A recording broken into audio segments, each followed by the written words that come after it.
I never imagined the turn my life would take that summer. It was supposed to be an ordinary break between school years, a time to relax and reset before diving into my final year of college. My father had remarried just a few years prior, and while things had been awkward at times, I'd adjusted to having a stepmom around. She was different from my mother, younger, and with a sort of effortless charm that made everyone feel at ease. I never thought the difference would have any impact on my life. But as it turned out, I was wrong. It all began one evening after dinner. My dad had left for a work trip, and I was home alone with Leah, my stepmom. The house was quiet, with only the faint hum of the refrigerator filling the silence. I was flipping through channels aimlessly, trying to pass the time, when she walked into the living room, her presence almost electric. She gave me a playful smile and sat down on the couch beside me. I could feel my cheeks flush slightly, and I brushed it off as nothing. We chatted about random things, college life, her latest work project, even the weather. Nothing out of the ordinary. But beneath the casual conversation, there was something different in the air, an unspoken tension that I couldn't quite place. Maybe it was just me, or perhaps it was the result of being alone in the house together, but I couldn't shake the feeling. After a while, she got up to make tea and asked if I wanted any. I declined, feeling antsy and restless. When she left, I grabbed my phone and headed up to my room, hoping that scrolling through social media would help clear my mind. But as I lay there on my bed, my thoughts kept drifting back to Leah and the way she looked at me, the way she'd leaned in a bit too close during our conversation. My face burned with embarrassment as I realized where my mind was wandering. Trying to distract myself, I started fidgeting, just mindlessly running my fingers through my hair. It was then that I heard a knock on my door. Startled, I looked up to find Leah standing there, her tea in hand and a curious look on her face. "Hey," she said softly, leaning against the doorframe. "Is everything okay?" I nodded, but I could tell she didn't believe me. She walked into my room, setting nightstand before sitting at the edge of my bed. "You seemed a bit distracted downstairs," she said with a slight smile. Her voice was calm, but there was something in her eyes that made me feel as if she could see right through me. I stammered, fumbling for a response, but she just laughed lightly. "Relax," she said, patting my shoulder. "You don't need to be nervous around me. I'm not that intimidating, am I?" I laughed, trying to shake off the tension, but it only made her laugh even more. She leaned back, propping herself up with her hands behind her, her gaze locked onto mine in a way that felt both comforting and unsettling. We sat there in silence for a moment, the air thick with something I couldn't define. After what felt like an eternity, she sighed and stood up, brushing her hands down the sides of her jeans. "Well, I'll leave you be," she said, her voice a soft whisper. But before she turned to leave, she paused and glanced back at me with a mischievous glint in her eyes. "You know," she began, her voice barely above a murmur, "if you ever need someone to talk to about anything, I'm here." I managed to nod, and she gave me one last lingering smile before slipping out of the room. I sat there, still as a statue, replaying every word she just said. I couldn't shake the feeling that there was more to her words, something hidden beneath the surface that was just out of reach. The next day, I tried to act as if nothing had happened, going about my day as normally as possible. But the memory of that evening kept creeping back, filling me with a strange blend of excitement and anxiety. I'd catch myself glancing over at Leah whenever we crossed paths in the house, wondering if she'd bring it up again, or if it was all just in my head. That night, unable to sleep, I wandered down to the kitchen for a glass of water. As I turned the corner, I found Leah sitting at the dining table, her face illuminated by the soft glow of her phone. She looked up as I entered, her eyes widening slightly in surprise. "Couldn't sleep either?" she asked, setting her phone down. I nodded, not trusting myself to speak. She motioned for me to sit down, and I hesitated before finally joining her. For a few minutes, we sat there in silence, both of us lost in our own thoughts. Eventually, she broke the silence with a quiet laugh. "You're probably wondering why I'm sitting here in the dark," she said, her tone playful. "I guess I just needed some time to think." I nodded, unsure of how to respond. She reached out, placing her hand over mine in a way that felt oddly comforting. I looked down at our hands, feeling the warmth of her touch and the gentle pressure of her fingers. There was something so intimate about it, something that felt almost forbidden. She must have sensed my discomfort because she gave my hand a reassuring squeeze before letting go. "I didn't mean to make you uncomfortable," she said softly, her gaze never leaving mine. "It's fine," I managed to say, my voice barely a whisper. We stayed there for a few more minutes, neither of us saying a word. Finally, she got up, her hand brushing my shoulder as she walked past me.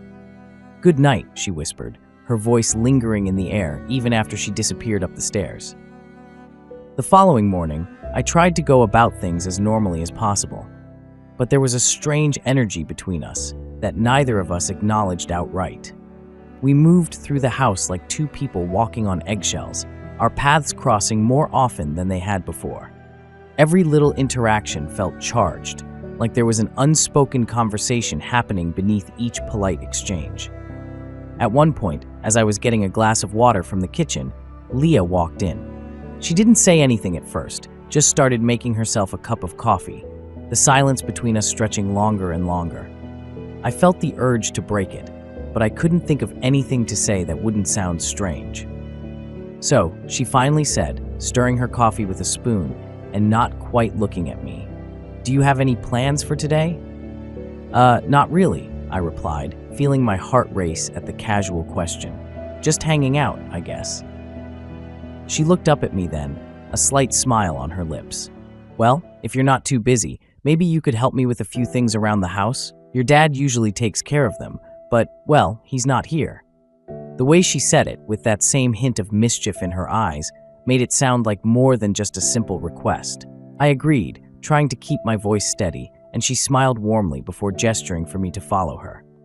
We spent the next hour or so doing small tasks around the house, fixing a leaky faucet in the bathroom, tightening a loose cabinet door in the kitchen.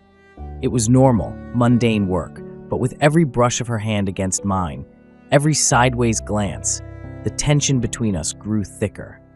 Eventually, we found ourselves in the living room, rearranging a few pieces of furniture. I was lifting the end of the couch when Leah suddenly stumbled, losing her balance and falling into me. I instinctively caught her, my hands resting on her arms as she steadied herself.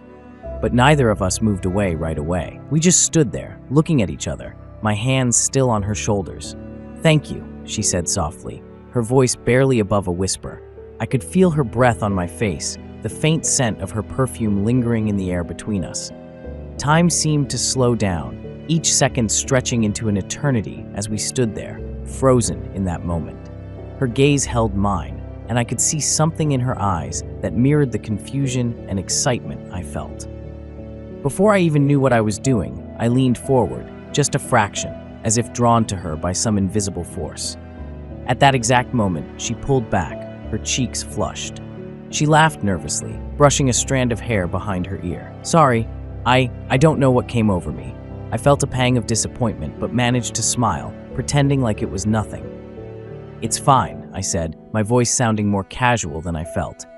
The rest of the day passed by in a blur, my mind racing with a mix of emotions I didn't fully understand. I knew it was wrong, that whatever was happening between us shouldn't be happening, but at the same time, I couldn't deny the excitement it brought. Every little glance, every accidental touch, it was like a secret language we were both too afraid to speak. Later that evening, as I was getting ready for bed, I heard a soft knock on my door.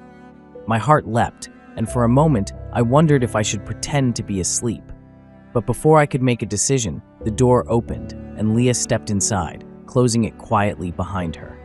"I just wanted to say good night," she whispered, her voice soft and soothing. She looked at me with an expression that was both tender and hesitant, as if she were fighting an internal battle she didn't want to lose. "Good night," I replied, my voice barely audible. She hesitated, lingering by the door for a moment before finally turning to leave. But just as she reached for the doorknob, she paused, glancing back at me with a look that sent a chill down my spine.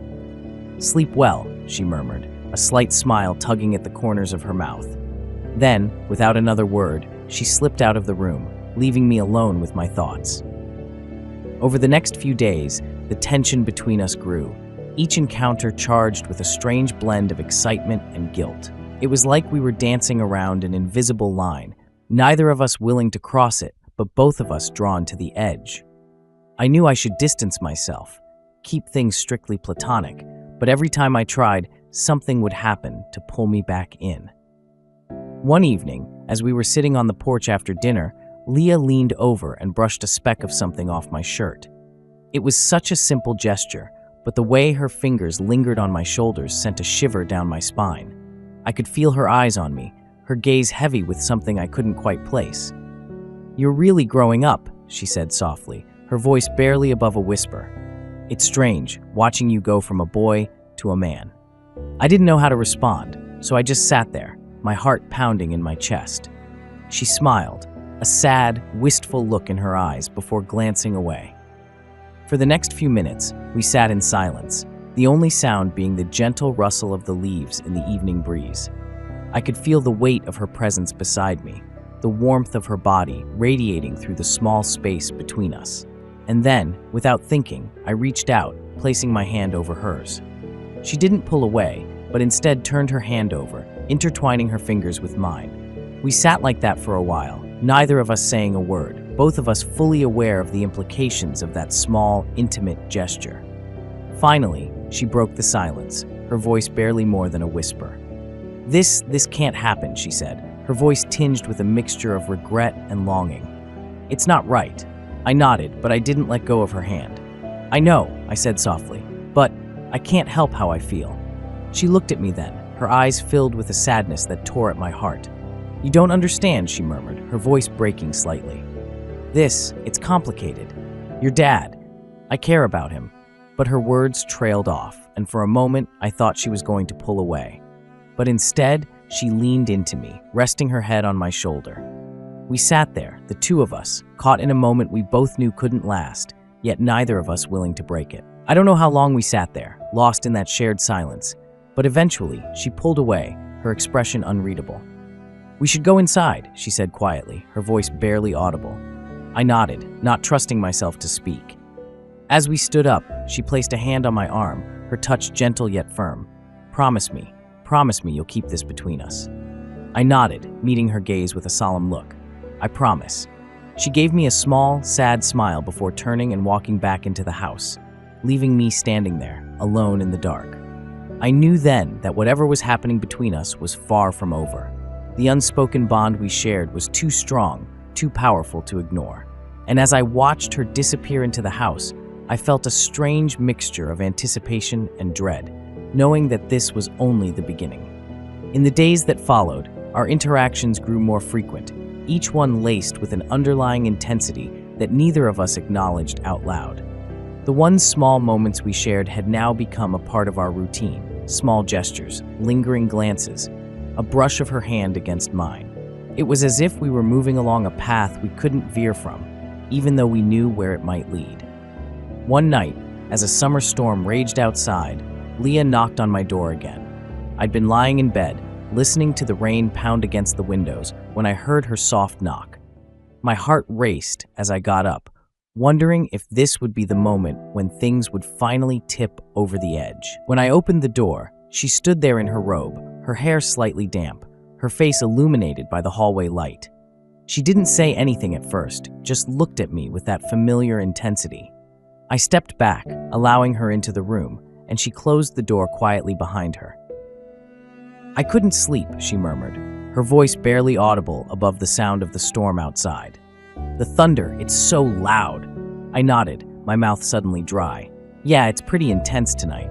She gave me a small smile, but there was something in her eyes that told me this wasn't just about the storm. Without thinking, I took her hand, guiding her over to the edge of the bed. She sat down beside me, and for a moment, neither of us spoke. The silence between us felt heavy, charged with an anticipation that was almost suffocating. Finally, she turned to me, her gaze locked onto mine.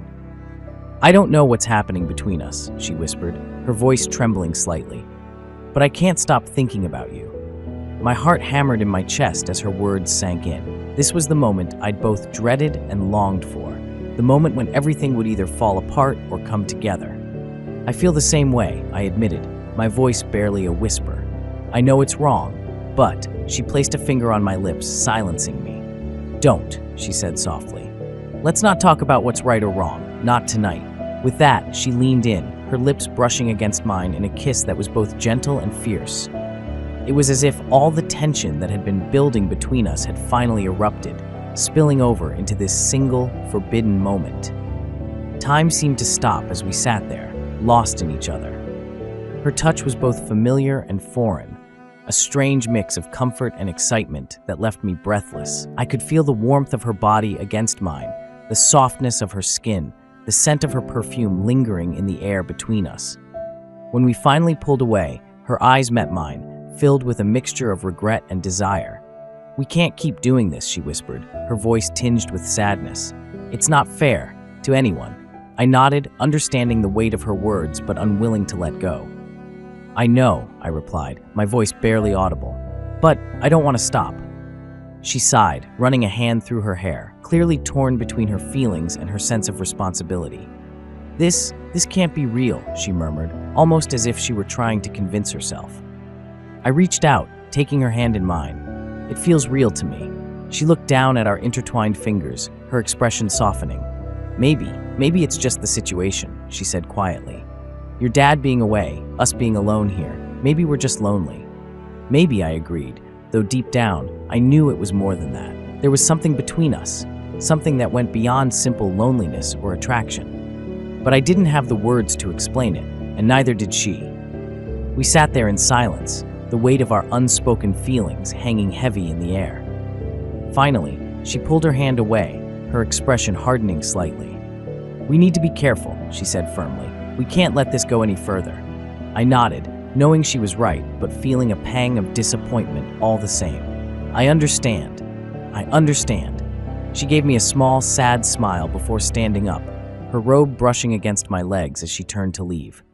"Good night," she whispered, her voice filled with a strange mix of finality and longing. "Good night," I replied, watching her slip out of the room and disappear down the hallway. The rest of the night passed in a blur, my mind racing with a mix of emotions I couldn't quite process. Part of me felt guilty for letting things go as far as they had, but another part of me couldn't shake the excitement, the thrill of sharing something so forbidden with her. I knew it was wrong, but I couldn't deny the way she made me feel. In the days that followed, Leah and I kept our distance, both of us too afraid to cross that line again. We went back to our routines, acting as if nothing had happened, but every time our eyes met, I could feel the unspoken connection between us, a bond that neither of us could break. Eventually, my dad returned from his trip, and the house went back to its normal rhythm. Leah and I barely spoke, each of us keeping our interactions brief and polite, as if we were strangers rather than two people who had shared something so intimate. I could tell she was struggling, torn between her loyalty to my dad and the feelings we both knew were still there. A few weeks later, as I was packing up to head back to college, Leah caught me in the hallway. She looked at me with an expression that was both sad and resolute, as if she had made a decision she wasn't entirely comfortable with. "I just wanted to say goodbye," she said softly, her voice trembling slightly. "And to thank you for everything." I nodded, unsure of what to say. "Goodbye, Leah." She gave me a small, sad smile before turning to walk away. But just before she disappeared around the corner, she paused, glancing back at me one last time. "Take care of yourself," she murmured, her voice barely audible. And then she was gone, leaving me standing there with a hollow ache in my chest. As I drove back to college, I couldn't stop thinking about her, the way she had looked at me, the way her touch had felt. I knew I would carry those memories with me for the rest of my life, a bittersweet reminder of the summer we'd shared, a summer that had changed me in ways I couldn't yet understand. I don't know what the future holds, or if I'll ever see her again, but one thing is certain: that summer, Leah became more than just my stepmom. She became a part of my story, a chapter in my life that I would never forget. As I wrap up this unforgettable chapter, if you found yourself caught up in my story, don't forget to hit that subscribe button.